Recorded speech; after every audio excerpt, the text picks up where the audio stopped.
Hey, so mega happy and surprised that I've actually found some time to do another episode. Last one was about corruption here in Texas. Here's one where I got to talk about a possibility of corruption, but only in Oklahoma. Now, I normally like to talk about what's going on in my state, but this has been questioning. It's been gnawing on my mind for quite a while now. Earlier this month, there was a killing that took place. 4 kids and a mother, and then a suicide by the murderer. It was the McFadden killing. Sorry. It was the Jesse McFadden killing that took place in Oklahoma. And at first, I thought it was just a really sad thing. Why a man would do something like that, but it turns out there's a lot more darker issues concerning this subject. For example, this McFadden guy, he had assaulted sexually and tortured the 4 children. 2 of them were the missus, and 2 of them were friends that went over for a sleepover. And it turns out they were lured in through text messages by Mr. McFadden, the boyfriend of the mom. And when they came to the house, he sort of imprisoned them and did all these unspeakable things to the children and the missus. And then, mysteriously enough, what adds mystery to this is that he took them all outside to the side of the house where he gunned them down, putting a bullet to their heads, and then putting a gun to himself. Later on, we're finding out that this guy was in prison for, assaults and all sorts of stuff. All sorts of stuff. What kind of stuff? Well, here's the thing. This is done in Oklahoma, where the Oklahoma City mob ran everything under the excuse me for not saying this correctly, De Crocusio crime family. Okay, it's an Italian-American mafia, La Cosa Nostra. Now, it's been declared defunct in 2004. One of the most famous guys out of them was Perry Floyd. Perry Floyd, with 3 generations in his family of rapists, thieves, and murderers, family against family violence, murder and torture of animals, and in one specific case concerning a minor, Crystal Dittmeyer, trafficked and tortured to death.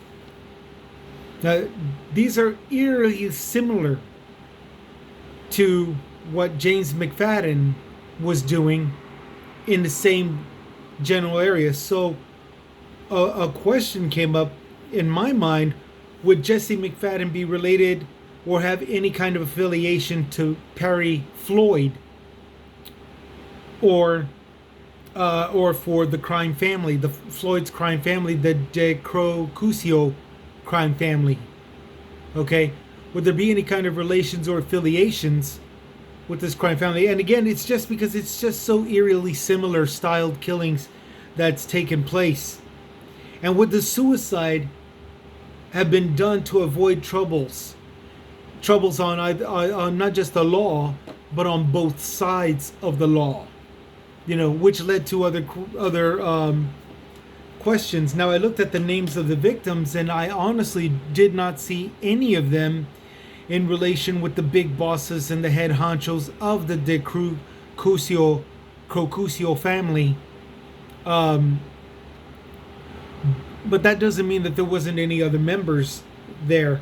It's quite possible the reason why McFadden killed himself was because he had come to realizing that one of them might have had some kind of affiliations with the OKC mob, if not a direct line to the De Crocusio crime family. Again, a crime family, a mob that's supposed to have been known to have been debunked by as late as 2004. Supposedly they're no longer in power. and all this other stuff. Here's the thing though, crime family members don't always do it directly. They have other people committing acts of crime for them, especially when it makes them money. Trafficked humans for whatever purpose, it being one of those reasons. So I'm quite curious if Jesse McFadden killed himself because there was a link to the crime family that's supposedly defunct and is no longer around and all this other stuff, you know. And why did he kill himself? Was it to avoid being killed by the crime family? Did he cross the line by abducting and you know, sexually murdering some children that to death that might have actually been affiliated with that family? You know, did he cross a line? You know, all of these kind of questions just keep popping up, including also one of the bigger and just as scary line of questioning: the police negligence.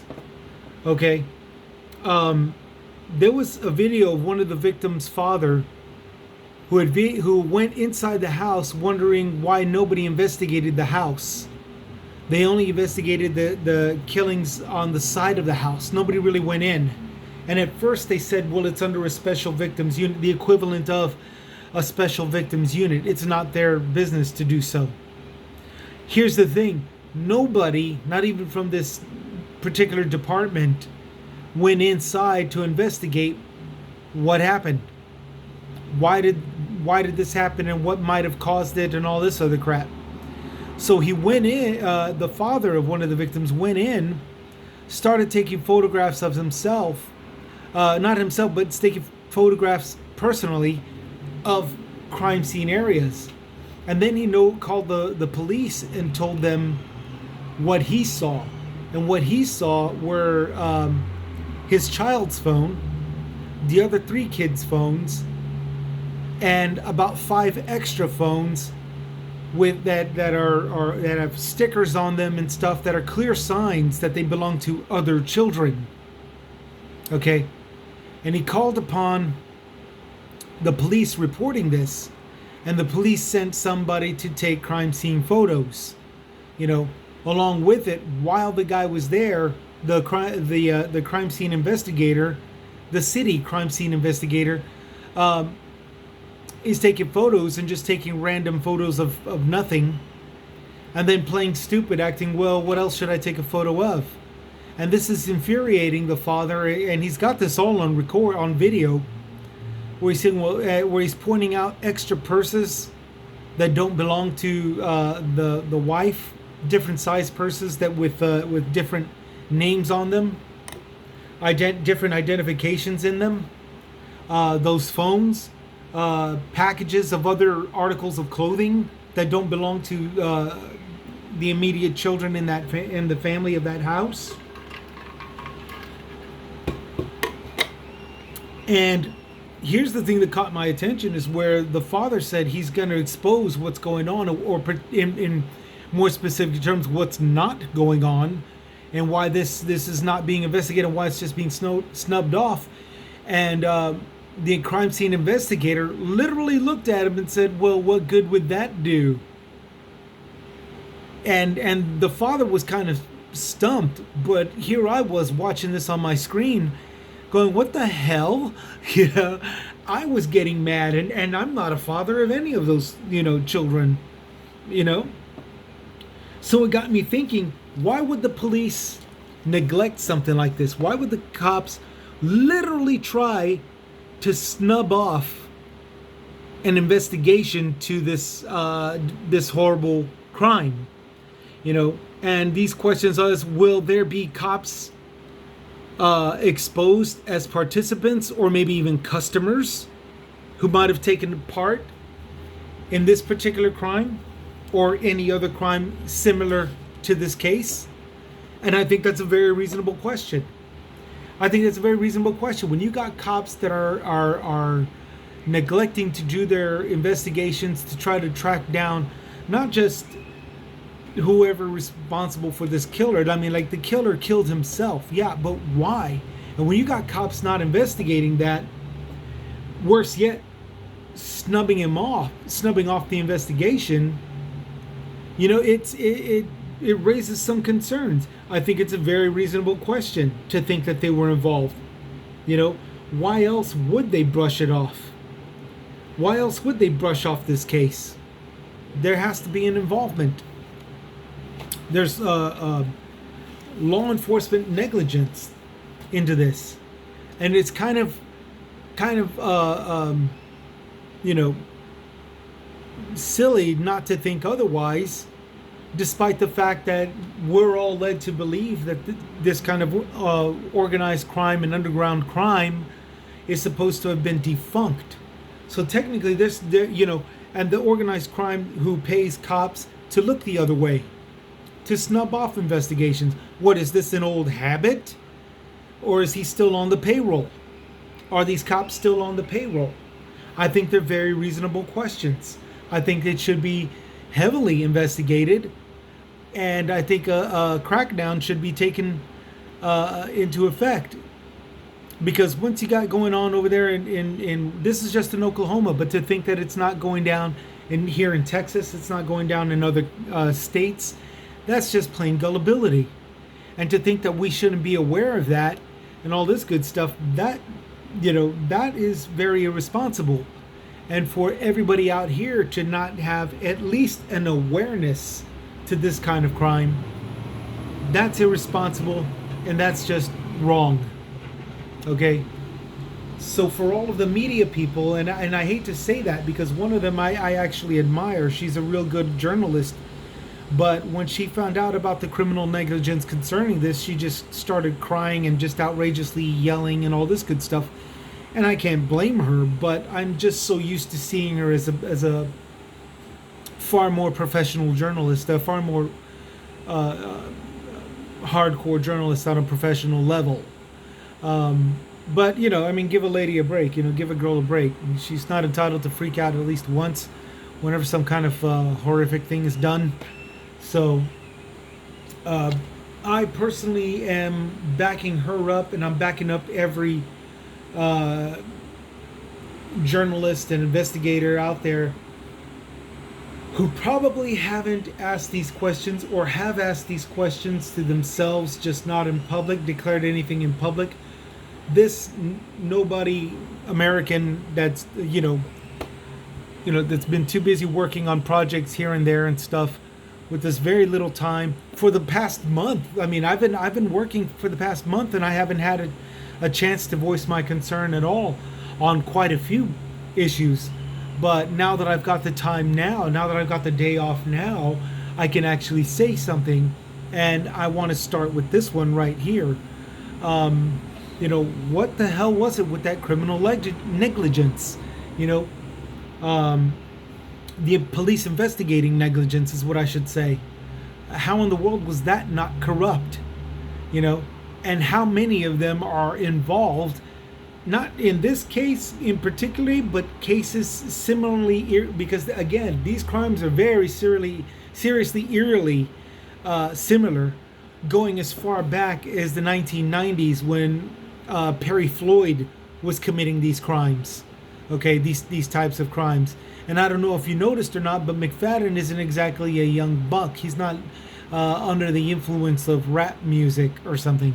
You know, it's quite possible he was rolling with somebody like Floyd and committing crimes in that very same manner for an organized crime, if not an actual crime family.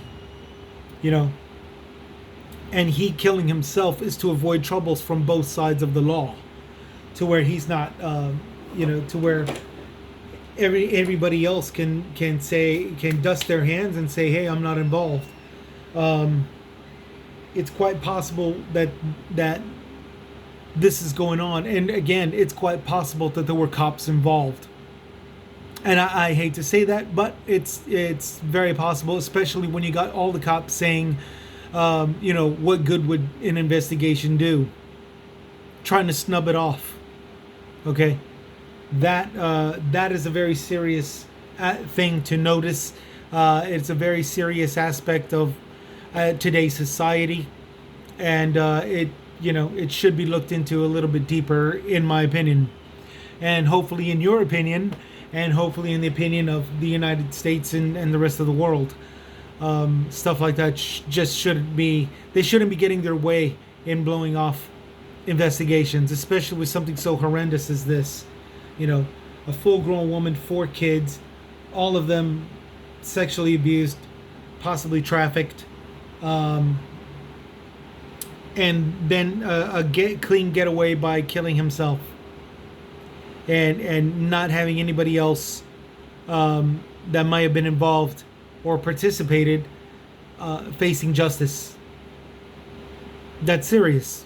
It's very serious, and I hope that one day we can actually get some justice done. Okay, so that's it right there. That's all I had to say. I had to let that out. It's been going on, gnawing in my mind all month long, and I hope that everybody out there stays safe. Throw your voice opinion out there. Put it in the comments section. I also got a audio only podcast where I'll be leaving my email, and you can email all of the facts that you might know, or because all of the stuff that I just wrote down, it's all coincidental. But none of it is certifiably something to let go. You have to hang on to it because of the simple fact that it might actually be fact. You guys take care, take it easy, have a good one. I just had to let that out, and I hope that all of you out there are enjoying your days, especially your rest periods. I haven't shaved all weekend. It's weekdays, but it's my weekend, and I haven't shaved. I haven't bathed. I haven't done nothing. I've just been doing chores, crashing, do some more chores, crashing, maintenance. This, go back to sleep. So, y'all take care. Y'all take it easy. It's just one of those day offs. Those kinds of day offs. In fact, most of the time that you see me like this, it's because I've got the time off. When I'm not, I'm actually clean shaven. My hair is actually put in order, nice and straight, and all this good stuff. I'm actually wearing nothing that, I'm not wearing these kinds of shirts, these used shirts that's got paint and a couple of holes on them. I'm actually wearing here in the house. I'm not wearing anywhere out there. I'm actually very clean, more well put together looking when I'm not doing these personal podcasts. And why not? I mean, I'm not getting paid. This isn't a networked show, It's just me throwing my voice opinion out there, and I encourage every one of you to do the same. Voice your opinion, speak your mind. Let us know the facts that you gathered, and let's see where you stand. And hopefully we can all do it like the way we do on my show, on Common Sense with Common Ground. With Common Sense on Common Ground. It's my day off, man. Y'all take care. Y'all take it easy. This is Chris with Chris's Comments, signing out.